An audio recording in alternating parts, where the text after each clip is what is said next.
You want to go see what's happening in the backyard? Yes.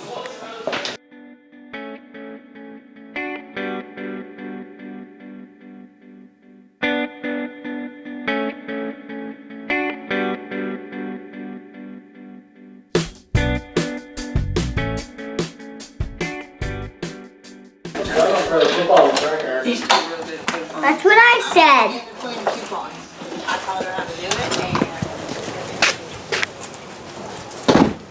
Hey, welcome to Eat Your Backyard. We're just going to take a walk around the yard tonight. See what's going on. It's been a little while since I made a video, so why not just go ahead and see what's happening. Jack's got his golf ball. It's on the floor. Uh-oh. He's climbing down. We did some recent upgrades to the tree fort to make it a little more fun to play in. We're just going to see what's happening in March. Nice. And a lot's happening. Just look around. Look at this. The turkey fig. Starting to bloom. Wow, that looks nice. Now, it makes me think, and look at all these little leaves. They're just starting to sprout. Just the beginning of spring in the yard. They're just starting to form. And you can see right now what the trimming has done. There's a recent trimming. It is activating sprouting all over. Look where I trimmed this. Bam, 3 sprouts. Look where I trimmed this. Bam, multiple sprouts. That's why you trim it. You make your tree angry and it regrows.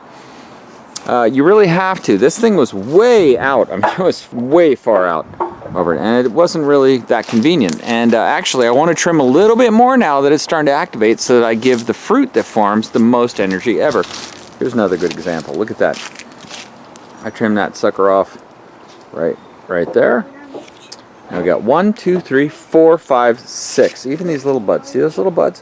7. Sorry, just kidding. Probably 8. There's a lot of sprouts happening there. And a lot of sprouts happening everywhere. Yeah, don't knock the sprouts off, but hang from it. Enjoy it. You know that fig tree is like super flexible. Yeah. Now look at that thing. It just shakes. It's like it's made out of rubber, really. That's why we hang the rope off it. Yeah, it's like rubber. You see it? Let me see how you swing on that. Nice. Okay, now this area is really almost embarrassing because I haven't cleaned up all these weeds. Very typical weed that we have in this area, Central Florida. Comes right out. Jack knows how to pull them out by the roots, right? Yeah. And we do. The key is when you pull these bad boys out, you just got to make sure you get the roots. That's all. Just get the roots. Now, all of these upper part, it's hard to see, but you can almost see they got little seeds on them. So you really don't want to just chuck these back in the grass. You need to put them in a bucket. Like, oh, look at that. This bowl blew into our backyard. Sometimes I wonder, where does stuff come from? There's like 3 weird white bowls in our yard that we did not bring here. No, 4. There's one over there. There's one over there? Yeah. Holy mackerel. There is a white bowl by the mulberry tree. Well, in some kind of windy world, they blew into our backyard from somebody else's yard, and they would actually make a good weed container. Why don't you pick one of those up? Grab one. Yeah, and just kind of pull some by the roots and see if how many you can fit in there. Got to get them by the roots. That's the key. Yeah. This is how you do it, ladies and gentlemen. Get them by the roots. Chuck them in there. Bam. And, you know, sooner or later, after pulling about, I don't know, 50,000 weeds, you will have a bowl full of roots. And weeds, more importantly. Yes, the but whole weed. You see, it's not just about that, it's about this whole area. But, you know, I'd estimate this whole area would take me no less than an hour to get completely free. Okay, we'll come back there next, Jack. But, you know, I've let it go too long, obviously. It's been winter and so on and so forth. But you can pull that up, no problem. And then if you look here, the grass is still pretty bad. But as you go this way, it's pretty green. And what I'm going to do here is what I've done many times before. The sprinkler system is pretty much in good shape. We've got one trouble area, and that is clearly this, where the sprinkler system was in bad shape for a little while. So what I'll do is remove all the weeds, get about 20 bags of topsoil, and I'll plant and I'll buy maybe 6 or 7 flats of St. Augustine grass plugs, And we'll plant them here, here, here, here, here. We'll plant them all over, and we'll fill in around them with topsoil, and then we'll water it like crazy, and it'll grow in. And actually, the St. Augustine grass is so strong that it will grow in. No, I don't see any spiders. Let me do a check. We always do that, right? Make sure we don't have a spider crawling around, because sometimes you walk through a web and you don't even know. What's that thing? It's just a little piece of whatever. All right, it's off. You're good. No, it's just a piece of leaf or something. A leaf? Yeah, no, it wasn't a spider. So anyway, yeah, we'll rejuvenate this part of the yard. But since it's March, mid-March, if I let it go too much longer, it's going to get hot, it's going to get buggy, and it's going to be way less fun to deal with. All right, let's keep walking around and see what we have to look at. Oh, look at this. What do we have here? It's a pile of Dune buggies. banana flower petals.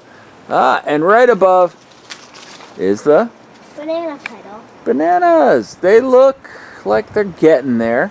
And really, if we want to be fancy, we'll pop off that beautiful banana flower so that we get as much energy as possible. I'm not going to do it quite yet. I'm going to leave it for now.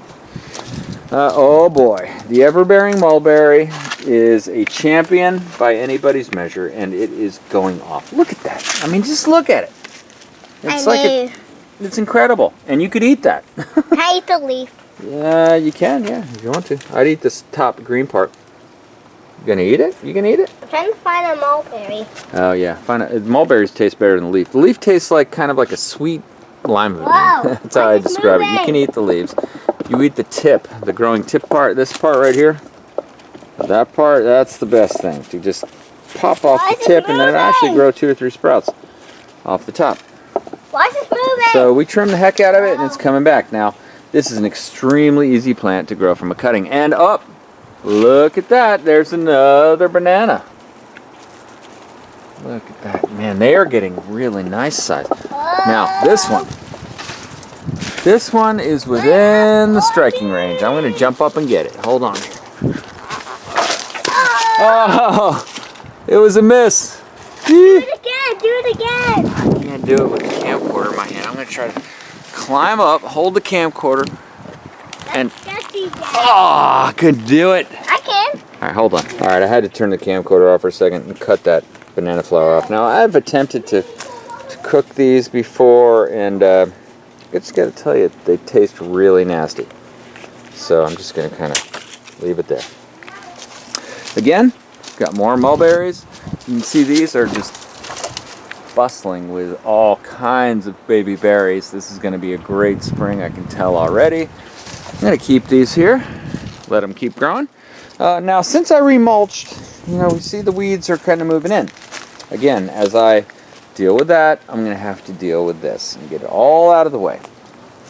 Yeah, these aren't too hard to deal with if I get them now. If I wait, well, then they produce seeds, and it's a not fun experience. Now, here's a Chinese lantern plant, cherry tree, that I grew from a seed. And I grew it from a seed by spitting a seed in the ground, and then it grew a sprout, and it is doing well. And you can see, I don't know if you saw some of the earlier videos, but it didn't have these little bright red shoots growing out. Now it does, because it's spring and it's going to just burst out. It's right beneath this beautiful Barbados cherry tree, which has also got tons of new growth on it. Nice light green new growth. Can't wait. So fun. I planted some of these Nepalese cactus around because I want to get more cactus. I'm thinking of selling cuttings on the internet. I saw people buy them for tortoise food. I actually have eaten quite a bit of it this year, and it's very good, actually. Tortoises have good taste. Here's another fig tree, which I grew from a cutting off that other fig tree you saw. This whole area was massively trimmed back by me this winter, right when it was the kind of perfect time to do trimming. The bed, which I redid, is looking pretty good. Again, got to deal with the weeds, got to deal with the grass, fix it up so that it looks like this and not like this. No problem. Another mulberry tree. Let's see, do we have any cherries? No. All the cherries from this Suriname cherry are gone. That's a Chinese lantern fruit, another big one. Ooh, look at Mr. Mango. Doing quite well. It reflowered. It flowered in the earlier this year, and all the flowers died off because it got there was a frost, and if you've owned mango trees for long, you know they flower multiple times. They are very resilient. They flower and flower, and you know, this variety is no different. Oh boy, look at the Hayden mango. It's like one gigantic 40-foot tall flower, full of flowers. That is just a sight to behold. You know why? Because I know out of each one of these flowers, I'm going to get 1 or 2 mangoes. Now this one already flowered, and then the freeze came. It wasn't a freeze, but a cold snap came, and all the flowers died and fell off, and now it's flowering again. So don't despair. You always get a second chance with the mango tree. This tree, you're not getting a second chance. That's the Tommy Atkins mango, and we trimmed it way back for Matthew. I'm not getting mangoes off that one this year. I knew it when I trimmed it back as the hurricane was approaching shore that I wasn't getting mangoes this year, just like I knew when I trimmed this one back, the Starfruit tree. I wasn't getting Starfruit this year. But what I did get, I trimmed back the lemon tree, same deal. I wasn't getting lemons this year. I sacrificed 3 trees worth, but what I didn't get was a roof that was beaten to death by fruit trees. I chose to plant them this close to my house, knowing that it was a certain amount of risk. But when the storm's approaching, when you got a cat, I think it was like a Cat 3 hurricane and it downgraded, but when that thing was approaching the shore and they had this direct hit on my city, I live about 4 blocks from the beach, I trim that stuff back because I don't want, I've been through many hurricanes. I know what they do. They just whip and whip and whip and whip all night, sometimes for days, 3 days. Bam, bam, bam. Imagine what that'll do to your roof. I won't let that happen. I will easily trade the trees for that. Here's another good news story. The Cavendish dwarf banana tree. Just looking fantastic. You know what this thing needs? It needs fish. It needs me to donate a fish to it. And I'm going to do it. I'm going to get some little tilapias, catch them with a treble hook, and I'm going to plant them right at the base there. And it is going to go off, but it's already super healthy. Golly, that is so nice. I'm trying to fall this ugly banana leaves, but look at that. Several branches, all bustling. Even this little guy, it's got a nice little shoot growing.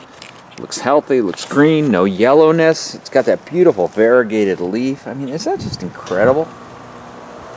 I don't know, I think it is, but wow, Cavendish banana tree. This thing will get, get 6 feet, 8 feet, and produce the most delicious bananas you've ever tasted. If all you've ever had is grocery store bananas like me before I moved to Florida, well, you don't really know what a banana tastes like. You know what a imitation of a banana tastes like? It's like when you get the apples at the store and they look perfect. They're those red apples and you bite into them and you're like, it kind of tastes weird. Like it doesn't even taste like an apple. That's kind of what bananas are that you buy from the store. I don't know where they grow them, South America or Central America or somewhere, but when you grow a fresh banana, and they're smaller, they're about half, third the size of a normal store-bought banana, they are so sweet, so incredibly sweet and delicious that you can't even believe that you called anything else a banana in the past.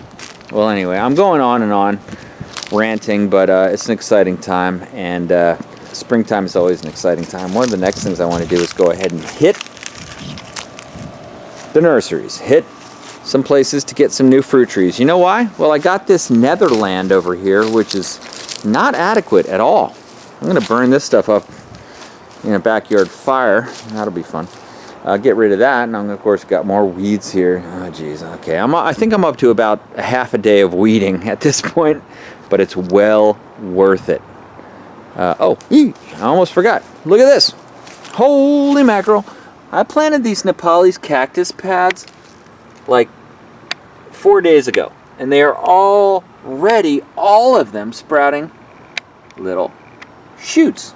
You see, I want to have a little Nepalese cactus bloomage going on in my backyard, and the way you do that is you just simply dig a shallow pit, throw them in the ground, and start watering them. At least here, where I live basically on top of a sandbox, that works super great. So I'm going to have Nepalese cactus galore, and then we'll see what happens next.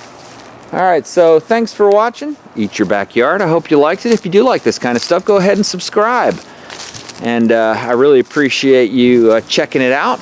I'd like to hear what you have to say about our horticultural edible experience. Thanks for watching Eat Your Backyard on YouTube.